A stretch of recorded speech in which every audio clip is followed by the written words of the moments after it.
The world inside of us, you may not be used to thinking about that. And why do we need to know about that? Why do we need to know about the world inside of us? Well, basically because it helps us understand what's going on, and especially understand what's going on with our kids and when we're parenting. So the parts inside of us, they're real. Right? The part that says, yes, I want to go for a drink with you. No, I don't want to go for a drink. We treat those as real because they are. And often they can take us over, especially if there's a lot of high energy going on. And we call that being hijacked. Right? We may not notice at the time, but being hijacked by a part is when it takes over the whole system. Often happens with an angry part. It'll take us over. We might find ourselves shouting at our kids, screaming at them. Later we're going to feel badly about what we did. We may not know even why we did it. Why did I react so strongly? And especially if we've hurt someone or we've hurt our kid, that's not going to feel good. That's not how we want to parent, right? So let's get curious about what does go on inside, right? Our protective parts, that's the job they have, is to protect us or to protect other parts of us that might be holding pain, right? And they're very insistent about how they protect us. Other parts have the job of holding that pain, holding the distress, painful feelings, painful beliefs about themselves. And these parts react to each other and dance with each other in a way inside, which you may not have noticed. So here's the invitation to notice. Imagine this. Say you go to work and your boss calls you into their office and they're really critical of you.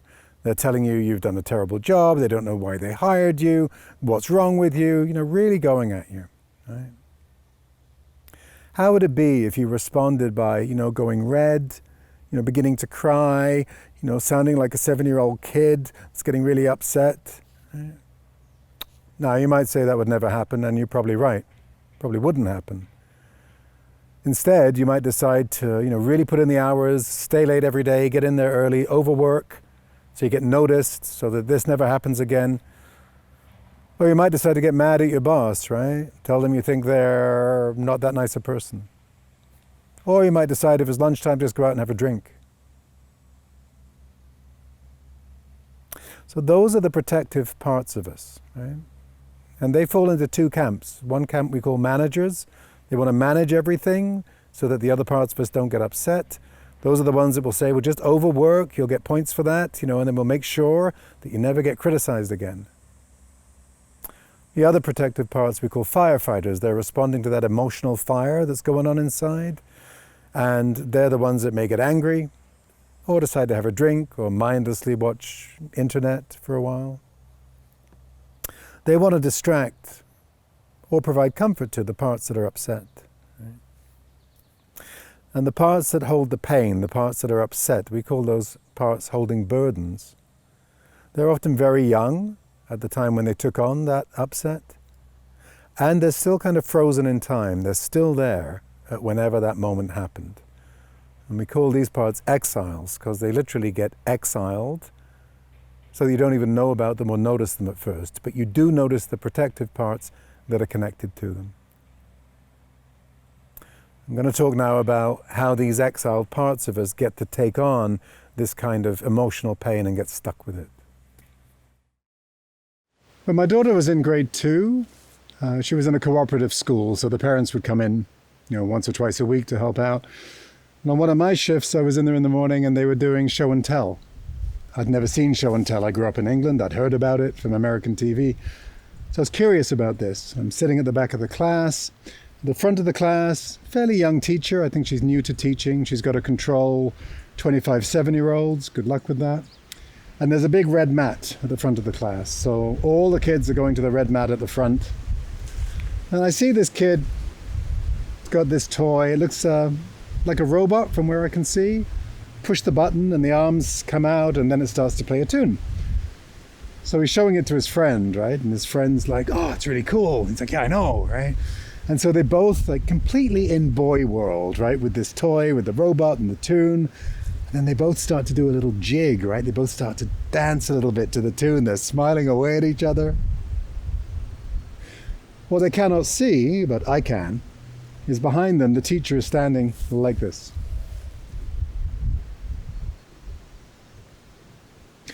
The other kids all see it. They sit down really quickly and they're really quiet and they've got their hands in their laps. You know, they've been trained to do that. But these two boys, they're oblivious, right? Because they're in boyland. And then she says, and we're just waiting for those children that don't know how to control themselves to settle down.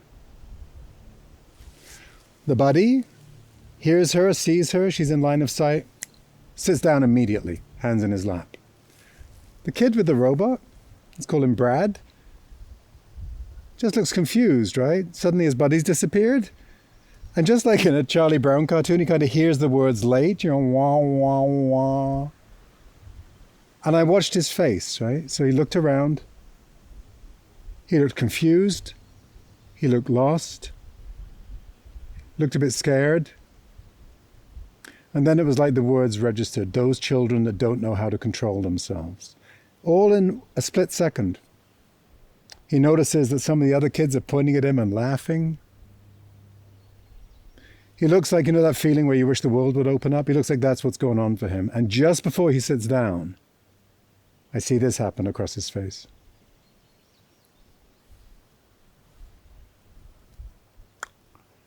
And then he sits down. So what's happened in that moment is he's probably taken on, I'm a bad kid. I don't know how to control myself. I'm not okay. Now let's say he goes home, right? And he's got a mum and a dad at home and mum says, how was school? And he tells her what happened and mum says, I've told you, you need to behave. What's wrong with you? Why don't you ever listen to your teachers? You can't behave at school like you behave here. Wait till your father comes home. You're going to be in trouble. So now he's been shamed again. He's frightened. He's anticipating his dad coming home, who repeats the same message. So what happens for Brad is a part of him now feels like he's not okay, maybe he's unworthy, maybe he's unlovable. You can't thrive if that's all you believe about yourself. You can't go to school the next day in that space of feeling badly. So that part of him, I don't know how to behave, I'm not a good kid, I'm not a good person. You can't thrive if that part of you is all you know every day. So brilliantly, in the psyche, it gets pushed to a corner. That's what we mean by exiled. It's still sitting there, still holds that pain, it still holds those beliefs. But because it gets exiled, he can go to school the next day and have a good day. But that part of him is going to stay there. And he's got a protective part now. He's got a part that's, yeah, I'm a badass. Yeah. So if ever he gets shamed, or if ever he's caught, that becomes his defense. Yeah, I'm a badass. Right? And that badass part of him can take the lead and can protect the part of him that worries, the part of him that fears that maybe he's not good enough. Maybe there's something wrong with him. And these are the internal dynamics. These are how the parts that we call exiles take on these burdens of distress, and how the protectors learn to protect them, learn to protect us, learn to cope in the world. And unless we revisit these dynamics, they're going to keep playing out. So shame, I'm not okay, there's something wrong with me, I'm not lovable. And fear, I'm not safe, the world's not safe, the world's a scary place. Those are the two most common exiles that we carry. And they're in response to these external events that have not been supported and which have been very difficult to process. If you're curious about parts in your own system holding shame and how to clear that shame, because we're not born with it, it gets taken on. If it gets taken on, it can be released. Go to the video which is called Further Thoughts, and it will direct you to some free videos I've made showing you how you can clear that shame out of your own system if you suspect it's there, and most of us carry it. We live in a world where shaming people is really common, unfortunately, and shaming children. It's a very effective form of behavior control, and it does so much damage to our self-esteem. So Bradley's holding this part that feels ashamed, and it will get what we call triggered or activated in later life. Right? If he doesn't make the team at the age of 12, it'll be because he's not good enough. If his first love dumps him at 16, it'll be because he's not good enough. If he doesn't get the promotion at 21, it'll be because he's not good enough. Each time those events happen, this part of him is trying to get his attention because its belief is being triggered. If he doesn't have that part, he'll have different reasons why those life events happened. But it's a clue. If you hear that voice in your head, it's because I'm not good enough. That's a clue. That's a part of you holding that belief that would really like your attention. So we can begin to change these reactions. But first, we need to become aware of them. We need to notice that they're there. And then, now this will sound strange, maybe, you have to let that part of you know that you're there. Now you may say that sounds weird, or that sounds like kind of crazy, or do I have multiple personalities, or, well, you kind of do. In fact, we all do. But that doesn't mean you're crazy. If I was talking to Bradley the adult, I might say, so that thing that happened when you were 7, sounds like there's a part of you still stuck in there. How would it be to connect with him? I don't know what you mean. No, I get that. Right? But what happens when I say it? Sounds crazy. It is kind of crazy. You're talking to the little people inside you. That sounds crazy. And if they're there, and if they're part of you, then it's worth getting to know them. Right? But it begs the question, if I'm saying to you, you can get to know these parts of you, well then who are you? And what's that got to do with parenting? So here's the understanding about the you that I'm talking about. This is you at your best. At your core, you have what we call the self, yourself. Undamaged, loving. You may not believe that. You might say, no, that's not true. I don't have that. You don't know me, right? That's okay. But it could be a part of you that's saying all that. What if it was true? What if at your core, you're this undamaged, loving being with parts that are not feeling that?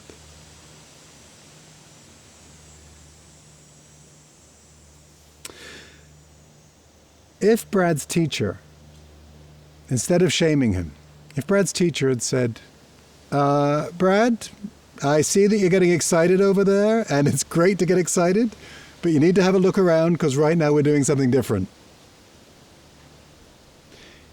If she'd have responded in that way, if she'd have met him, if she was attuned to what was going on with Brad, he would have felt seen, recognized, and sat down. No biggie. Same behavior, different response from the authority, whole different response inside. He would not have taken on the belief that there's something wrong with him. Or more accurately, that part of him would not. If you want to consider you at your best, the self that I'm talking about, maybe remember a time when your kid was a baby, or they were little, and you checked on them when they were sleeping. And in that moment when they're asleep, and you just see how perfect they are, and you smile, that warmth you have, that love that flows from you, that's you.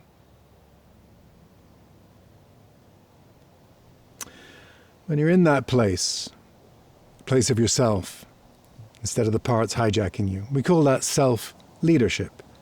It's a good place to lead from. It's a good place to parent from. Not to say that these different parts of you do not have a good intent. They certainly do. Every single part of you has a good intent. The protective parts, the parts that are willing to hold the pain, they're all working for you.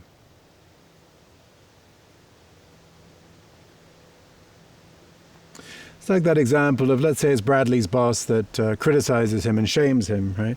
And that 7-year-old part of him gets triggered. I'm not good enough, I'm not a good employee. One of his managers will start overworking because of its good intent. We don't want him to feel ashamed. We'll work extra hard.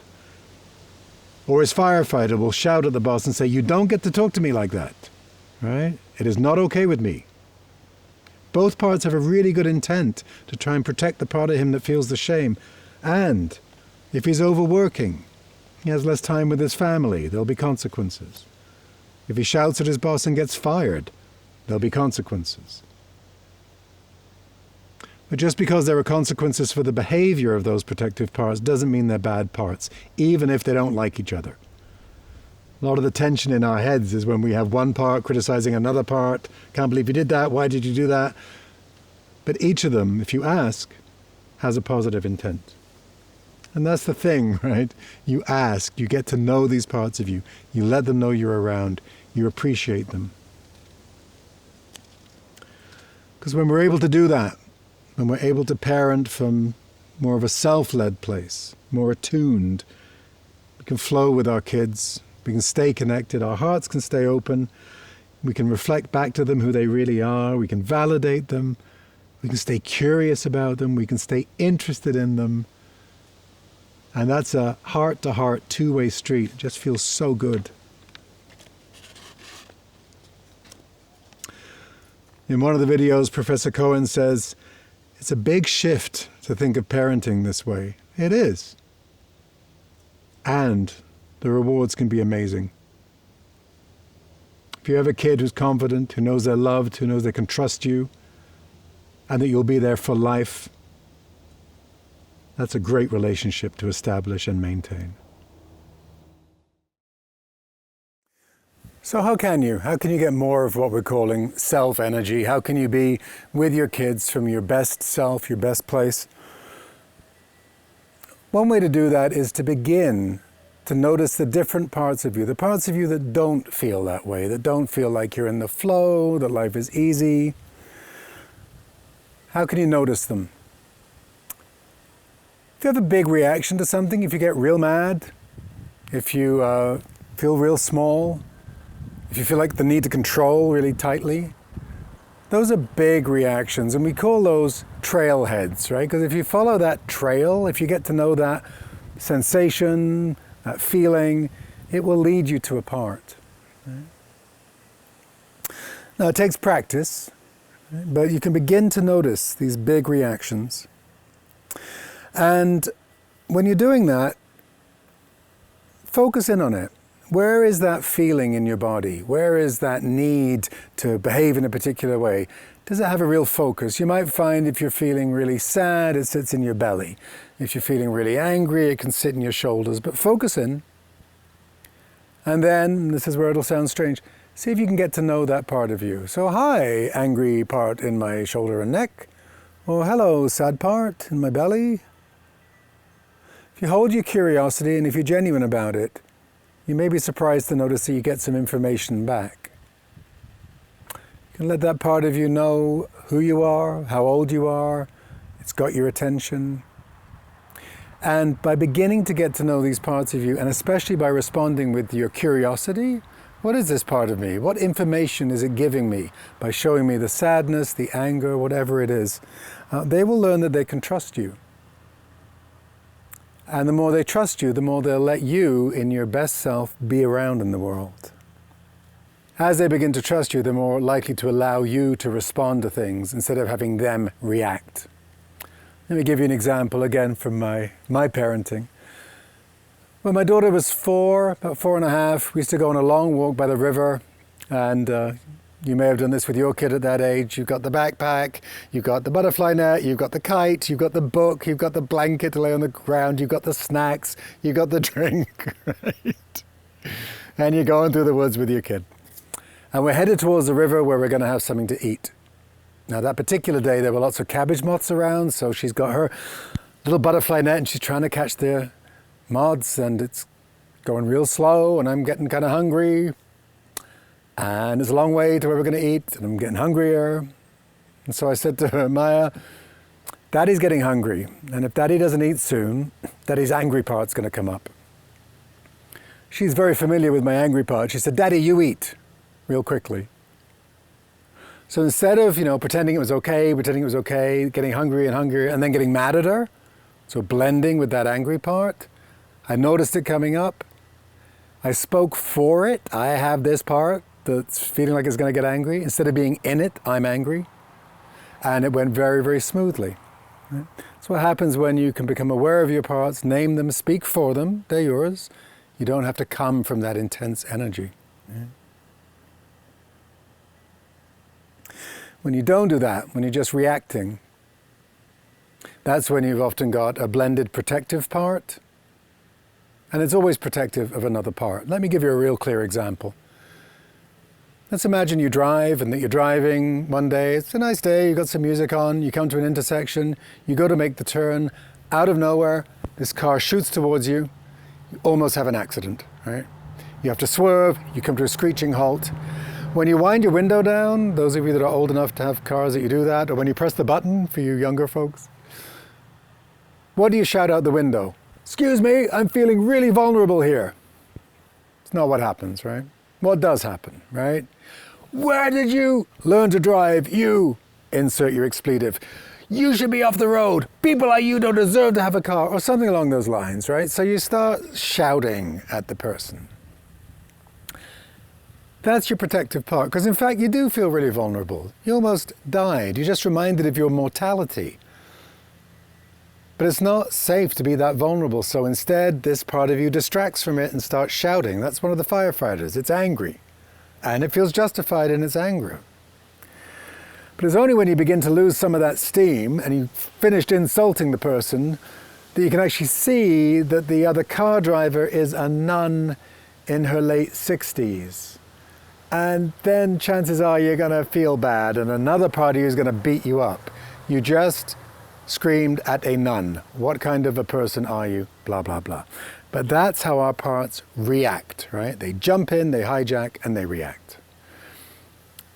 What we want to be able to do is notice when they're coming up, choose whether or not we're going to come from them, and respond instead of react. Let's go back to Brad, right? So Brad discovered that when he's vulnerable in that way, he's not safe, and he might be hurt. Right? So he's going to have a critical manager inside his head telling him he's too sensitive, right? You're too sensitive, you shouldn't be so sensitive, suck it up, right?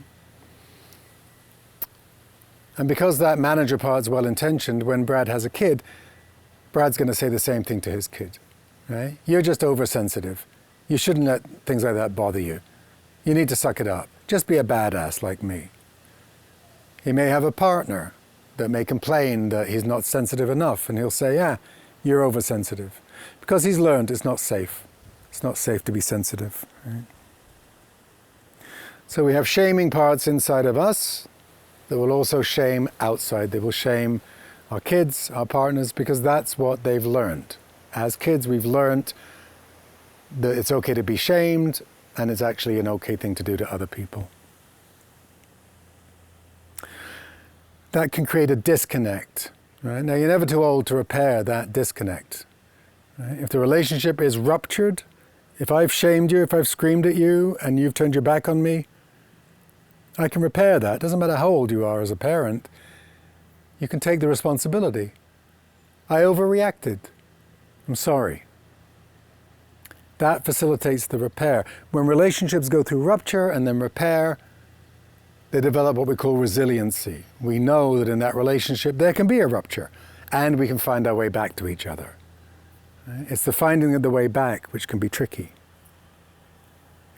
Particularly because we have a legacy, right, of shame and of shaming. So it's real important to become aware of that. Become aware of how that works inside so that we've got choice. So that we can break those patterns and we don't need to keep repeating them down the generations and down the generations and down the generations. I can tell you as a therapist, 2/3 of my clients would not be seeing me if their parents had at some point taken responsibility for their overreaction and just said sorry. Parts of us that hold the pain, right? The parts of us that hold the fear, those exiles, they can be projected. That's what we talk about. They can be projected onto our own kids. If I've got a part that's like Brad's, not safe to be vulnerable, I will teach my kid that it's not safe to be vulnerable. And that denies my kid their vulnerability, their openness, their playfulness, their enjoyment of their friends, right? When they get together and they have a new toy. And we also let them know that we think that part of them is not acceptable, so they have to hide it from us. And then we don't get to know our children in the way that we want to. Now, if you're holding that kind of distress, or a part of you is shame, I'm not good enough, or fear, I'm not safe, there are ways to release that, and I'll talk about that in the further thoughts. That's more about a therapeutic kind of intervention, which we can do. If these burdens are taken on, they can be released. But that's not necessary in terms of applying this understanding to your parenting. If you can notice a part of you coming up that you probably learned in your family of origin and make a different choice, you can break that pattern. I, like most of us in my generation and others, was raised with shaming. So I would get questions like, why are you doing that? Are you stupid? And so a part of me thought that's how you parent, right? That's how you help a kid to know that they're stupid. So when I had a kid and she'd do something and part of me would get triggered and irritated, I'd hear this voice wanting to come up and say, what are you, stupid? I'd hear it on the inside, but I know it. I know it's a part of me. And I'd basically say, I know you're well-intentioned, but we're going to do this differently. We're going to do this differently. And instead I would say, honey, how come you're doing that? Because in her world, whatever she's doing makes sense. And if I can stay curious, I can get curious about how that makes sense to her, and she can tell me. At your core, you have what we call self-energy, right? And these are qualities: compassion, curiosity, courage, calm, creativity, connectedness. And I'm not sure if I said confidence, but if I didn't, confidence.